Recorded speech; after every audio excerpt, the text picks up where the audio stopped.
A'udhu billahi minash shaitani rajim. Bismillahir rahmanir rahim.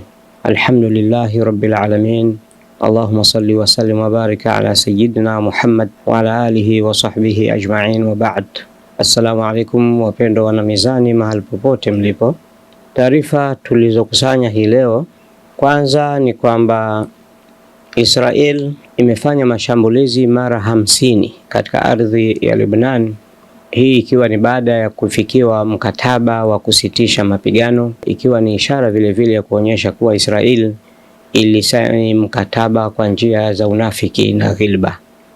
Kadhalika, rais mteule wa Marekani Donald Trump, baada ya kutoa vitisho kwa Hamas na kuwataka wawaachie mateka wa Israel kabla yeye hajaingia madarakani mnamo Januari 20, Hamas imejibu vitisho vya Trump kwa kuvidharau, na vile vile umeeleza namna ambavyo mateka 33 wa Israel waliokuwa wakishikiliwa na Hamas wamefariki.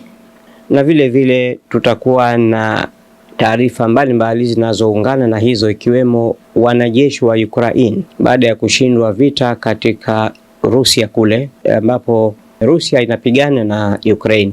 Ukraine iko taabani, haiwezi kuendelewa na vita, lakini askari wa Ukraine wameenda kuwaunga mkono magaidi wanaoungwa mkono na Israel kwenda kujaribu kufanya jaribio kwa mara nyingine na kutaka kuiangusha serikali ya Syria. Karibuni katika taarifa hizo. Harakati ya mukawama ya Kiislamu ya Palestina Hamas imetoa jibu kwa ujumbe wa vitisho uliotolewa na rais mteule wa Marekani kuhusu mateka wa Kizayuni wanaoshikiliwa katika ukanda wa Gaza, na kusisitiza kuwa ni bora Trump atume salamu zake hizo kwa Netanyahu badala ya kuzipeleka kwa Hamas.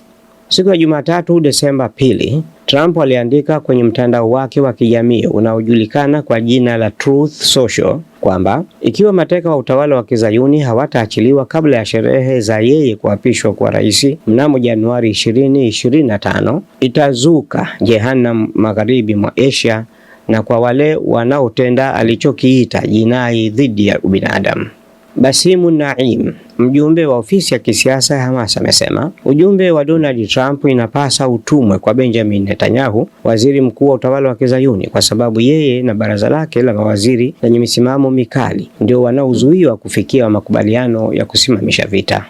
Basimu Naim ameongeza kuwa Netanyahu na baraza lake la mawaziri wanapaswa kukomesha mchezo wao wa kiafiriti wa kutumia mazungumzo kama uwenzo wa kufanikisha maslahi yao ya kisiasa ya itikadi zao binafsi. Mjumbe huyo wa Hamas amesisitiza kuwa tangu yalipoanza mauaji ya kimbari ya Wafalestina katika ukanda wa Gaza, Hamas imekuwa ikifanya juu chini ili kuweza kufikiwa makubaliano ya usitishaji vita ya kudumu na ya kubadilishana mateka, lakini baraza la mawaziri la utawala wa Kizayuni limezuiwa kutekelezwa takwa hilo la makundi ya mukawama. Familia za mateka wa Kizayuni nazo pia zinamtaka Netanyahu afanikishe kuachiwa huru mateka wa Kizayuni walioko mikononi mwa mukawama kupitia mapatano ya mukawama huo wa Palestina bila kupoteza muda, na kukomesha mashambulizi yasiyo na faida dhidi ya ukanda wa Gaza ambao mbali ya Palestina yanaua pia mateka wao wenyewe wa Israeli.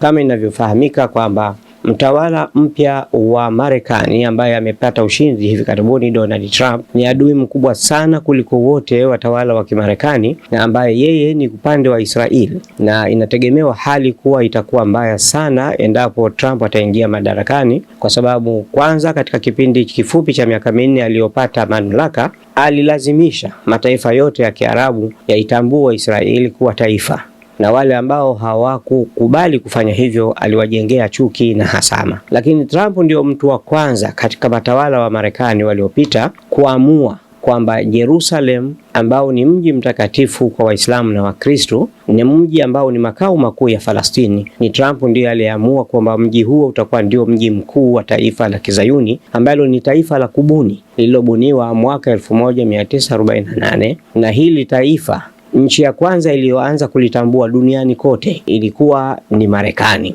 Lakini la mwisho niseme kwa ufupi, Trump ndiye rais ambaye anaonyesha chuki kwa Waislamu, na hata kwa kipindi chake kilichopita cha uongozi alizuia baadhi ya mataifa raia wake wasifike Marekani kwa sababu ya namna yeye anavyouchukia Uislamu. Kwa hiyo tunategemea kuwa kutakuwa na hali mbaya katika utawala wa Trump kwa Wafalastini, na kutakuwa na nafuu kubwa na uungaji mkubwa zaidi kwa upande wa Waisraeli. Kadhalika, wakati Trump akiwakamia kuangamiza Hamas, mshauri wa usalama wa taifa la Marekani amekiri nafasi muhimu ya harakati ya mapambano ya Kiislamu ya Palestina Hamas katika eneo la Mashariki ya Kati. Jack Sullivan ameeleza kuwa harakati ya Hamas hivi sasa ndio upande mkuu katika mapatano ya kusitisha vita yanayoweza kufikiwa kati yake na Israeli, na kwamba harakati hiyo ina nafasi muhimu katika suala la kubadilishana mateka. Karibu mateka 250 wa utawala wa Kizayuni wanashikiliwa na wanamukawama wa Palestina katika ukanda wa Gaza. Wakati huo huo, familia za mateka hao wa Kizayuni zinasisitiza kuwa waziri mkuu wa Israeli Benjamin Netanyahu ndiye anayehusika na maisha ya mateka hao wa Israeli, ambaye anaendelea kushadidisha vita kwa kupuuza hatima ya ndugu zao.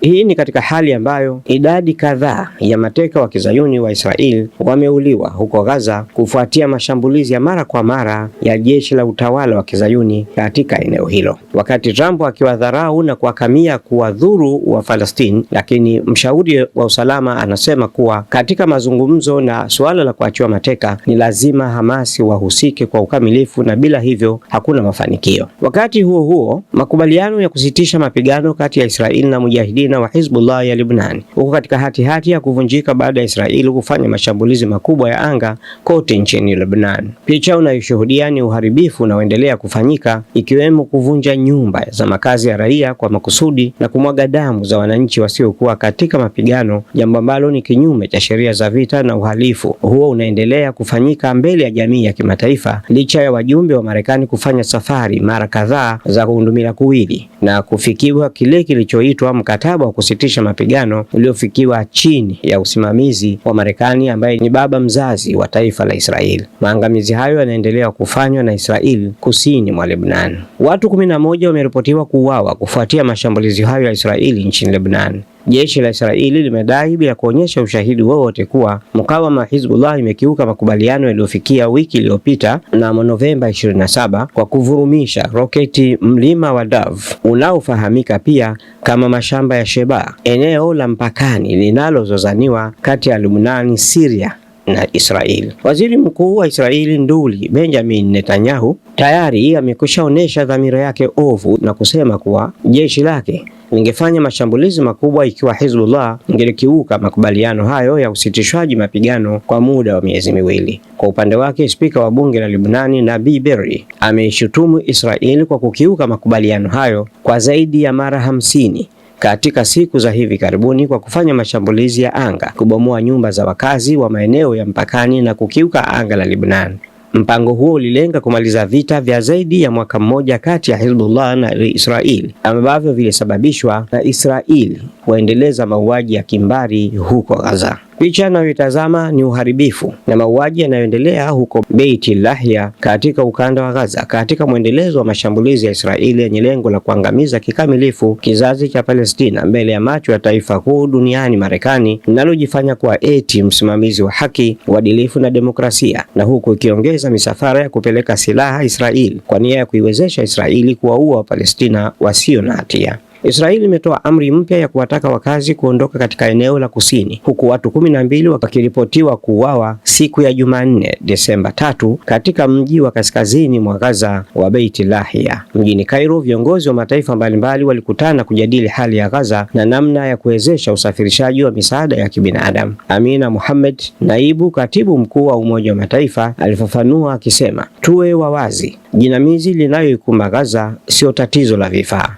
ni mzozo utokanao na utashi wa kisiasa na kuziheshimu kanuni za msingi za sheria za kimataifa na za kibinadamu. Wakati hayo yakiendelea, kabla ya hapo, mapema siku ya Jumatatu Disemba 2, Katibu Mkuu wa Umoja wa Mataifa Antonio Guterres alitoa wito wa kusitisha mapigano kati ya Israeli na wapiganaji huru wa Palestina wa Kiislamu Hamas, akisema hali ya Gaza ni ya kusikitisha na janga kubwa ambalo ulimwengu hauwezi kuendelea kupuuza.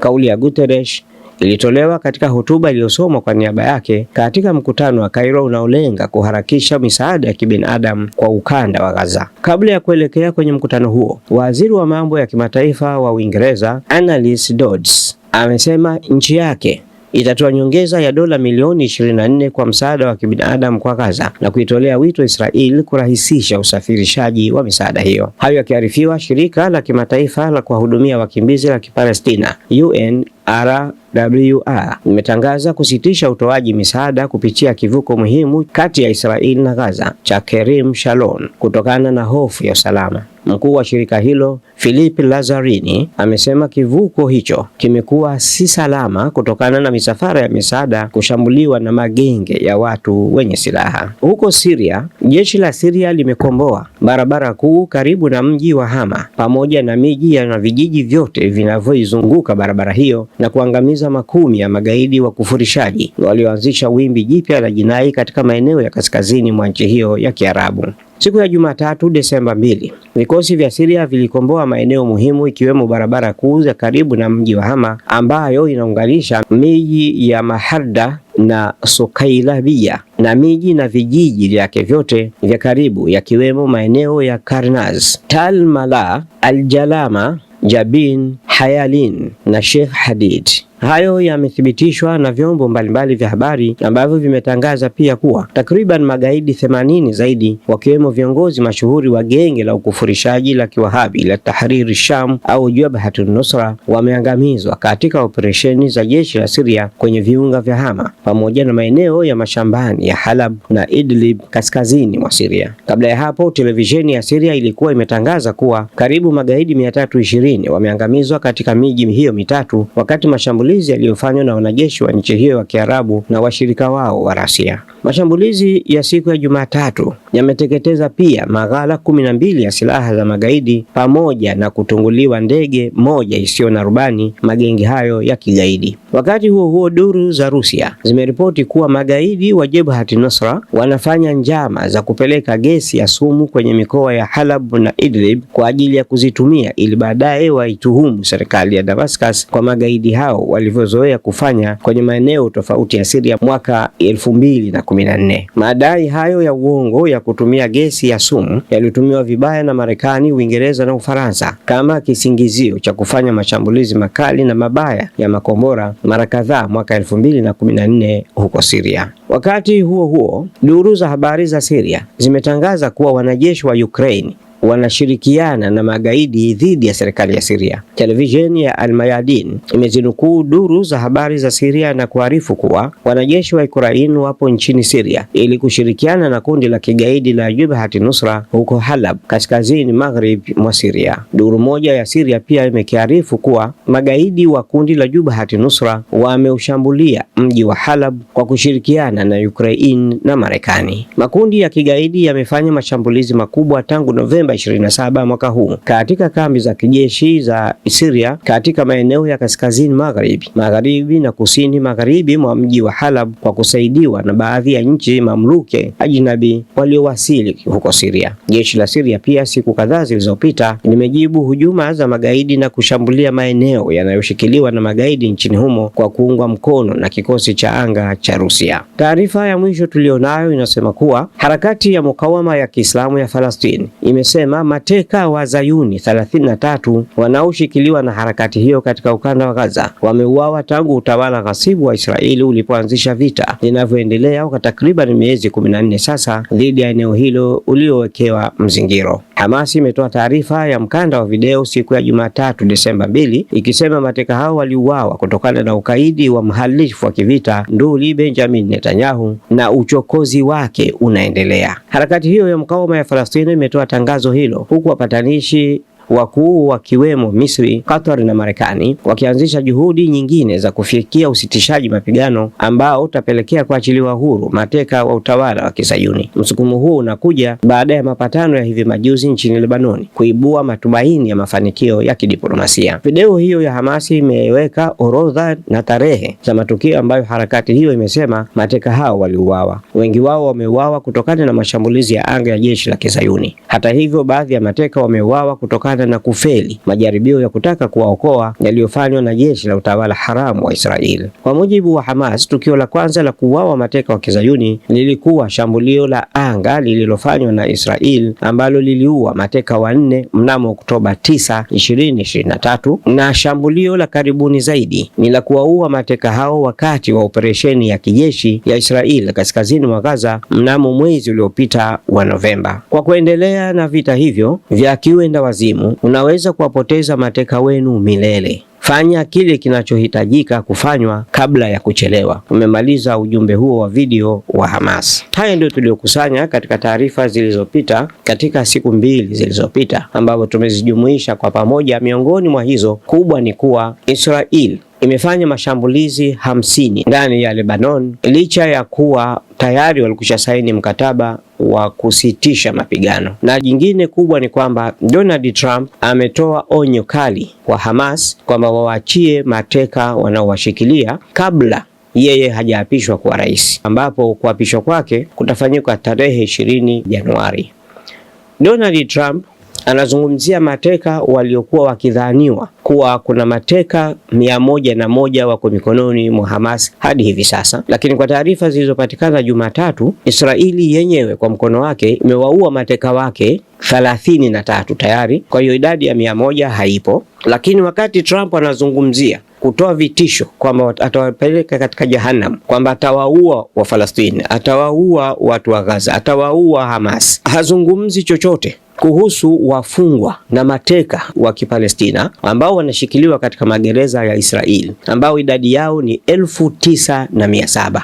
Kwa hiyo huyu naye ni ndumi la kuili, ni mtu ambaye ni mkurupukaji, anakurupuka na kusema neno lolote lile, na inavyoelekea kwa anayo matamshi yake ni kwamba anaazimia kupeleka majeshi ya Marekani yaende kupigana na Hamas. Na hii ndio itakayotoa picha halisi ya unafiki wa Marekani katika mauaji yanayoendelea Gaza, kwamba hata mikutano inayofanyika Cairo hivi sasa ni haina maana yote, kwa sababu ni wa Marekani ndio wanaopeleka silaha, ni wa Marekani ndio wanaosimamia mauaji, ni wa Marekani ndio wanaosimamia mapatano ya kufikia kusitishwa vita. Ni Marekani ndio inayosema sasa hivi kwamba itakwenda kuwamaliza Hamas kwa sababu Israeli wenyewe wameshindwa kuwamaliza. Kwa hiyo muuaji halisi ni Marekani. Kwa hiyo hawa wanadanganya na wanadanganyika, lakini tufahamu kwamba watu wa Gaza wote ni viumbe wa Mwenyezi Mungu. Hawakuumbwa na Trump, hawakuumbwa na Biden, wala hawakuumbwa na nchi za magharibi. Wameumbwa na Mwenyezi Mungu aliyeumba mbingu na nchi. Swala la kwenda kuwamaliza wa Falastini haliko mikononi mwa Trump, liko mikononi kwa Mwenyezi Mungu. Mwenyezi Mungu anaweza kufanya analoweza kutaka kwa ajili ya waja wake. Atawalinda, atawahifadhi, kwa sababu mapigano yao ni ya haki, na msimamo wa Trump ni msimamo usiokuwa wa haki, ni msimamo wa dhulma, ni msimamo wa undumila kuwili. Vipi unaweza kufananisha mateka 70 na watu 9,700 waliomo ndani ya magereza? Kwa nini anazungumzia kama yeye ni kiongozi halisi mwenye busara za kiuongozi? Kwa nini anazungumzia habari za kuachiwa mateka 70 lakini hazungumzii habari za kuachwa huru wafungwa wasiokuwa na mashtaka yoyote, watoto wadogo wakiwemo ndani yake 250 watoto wadogo wako ndani ya magereza? Yeye hazungumzi, anazungumza habari ya watu wa Gaza. Kabla ya hapo kuna watu zaidi ya 1,150,000 tayari wameshashambuliwa, 104,000 tayari wameshakuwa ni vilema katika Gaza. Hiyo hajali yeye, anajali watu 70 ambao wameshikiliwa na bado wako hai. Hayo ndio mambo na ndio njia Mwenyezi Mungu ametuletea kuweza kuifahamu unafiki wa Marekani, kuweza kufahamu madhara ya Marekani, na kuweza kufahamu wale watu na hasa mataifa ya Kiislamu wa Arabu ambao wengi miongoni mwao wanawaabudu wa Marekani. Marekani si binadamu. Kinachofanywa na Yahudi ni kwa amri ya Marekani. Kama Marekani haiko nyuma ya Yahudi, Yahudi hawezi kuua mtu hata mmoja, wala hana uwezo kupambana hata na watu wa Gaza. Lazima anachokifanya Marekani kuua watu ni kwa amri ya Marekani na kwa uwezo wa Marekani, kwa silaha za Marekani. Cha kufanya kwa upande wetu, usisahau kwamba haya yote yako mikononi kwa Mwenyezi Mungu. Watu wameumbwa na Mungu, kumalizika kwao kwa amri ya Mungu. Kwa hiyo tumuombe Mwenyezi Mungu ambaye yeye ndio mwenye uwezo wa kila jambo. Tuzidi kumwomba Mwenyezi Mungu, tusisahau kusoma suratul Fil kwa yote yule anayewakusudia watu kwa mambo mabaya na kuwadhuru kama alivyokusudia Trump. Mwenyezi Mungu ni hakimu. Alaysa Allahu bi ahkamil hakimin. Wassalamu alaykum wa rahmatullahi wa barakatuh. Usisahau kulike, kushare, kucomment na kusubscribe Mizani Online TV ili uendelee kupata mfululizo wa vipindi vijavyo.